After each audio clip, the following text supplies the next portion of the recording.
All right, so during the course of these videos, I have spoken about three great gifts that God has given to us during these times and has given to us since the beginning that remind us that He is with us and that are tools that we must cling to in order to move forward.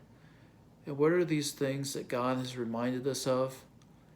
Again, His Mother Mary, His presence in the most holy Eucharist, and the truth that we are loved and that chastity is important.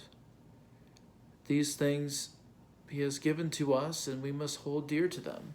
And indeed, like I needed a map to find my way back to where I was staying down at Grand Lake in Oklahoma. Um, Indeed, these things provide a map for us, and they prove that God is indeed with us, that He is with us in this time to help us to move forward. But you may be asking a question, which I have been asking myself in these times. If God is here now, if He has just arrived, where has He been? That's what I'd like to know. I've been asking Him that, and He has not been providing me with, an answer that adequately satisfies me. But this is what He has reminded me of. He has reminded me of my pastor growing up, Father Reginald. When I was in 7th grade, he showed up. And he said to my mother, who was the secretary at the time, "You take care of the paperwork, and I'll take care of the souls." And from that point on, I found this man to be very mysterious and intriguing at the same time. I had no idea that it was a priest's job to take care of souls, and I kind of thought that was kind of cool. And, as I began to know him, began to speak with him, he taught me so many things. He taught me that I was loved by God. He taught me that I was capable of doing great things, and that God was calling me to be with Him in heaven someday. He taught me all of those things. In His words, certainly, but more often by His actions. By taking me out to dinner, by talking with me, by chatting with me after daily Mass, by not giving up on me whenever things in my life got hard. He was always there. And He changed my life. In that moment of my youth growing up, He changed my life. And I'll never be able to thank Him enough for that. He certainly was Jesus Christ to me. Now, as I grew up, I realized that He, of course, wasn't perfect.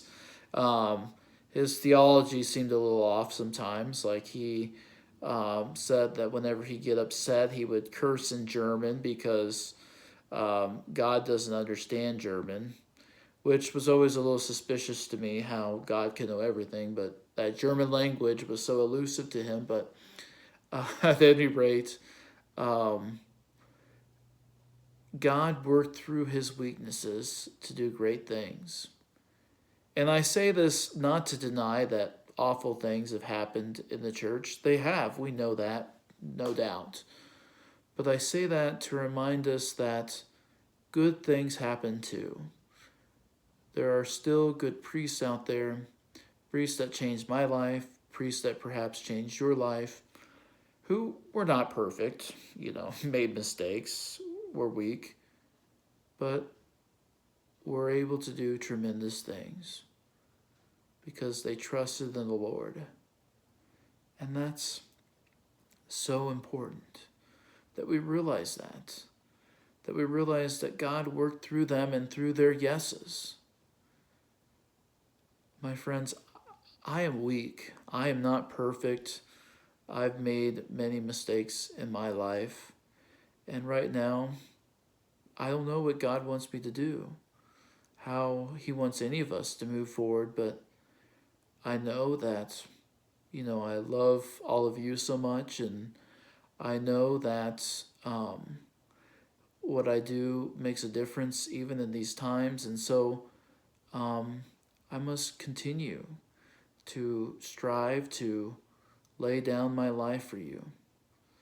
Every time I raise the host at Mass, it's a reminder that I've been called to lay down my life for all of you, the beautiful people of God.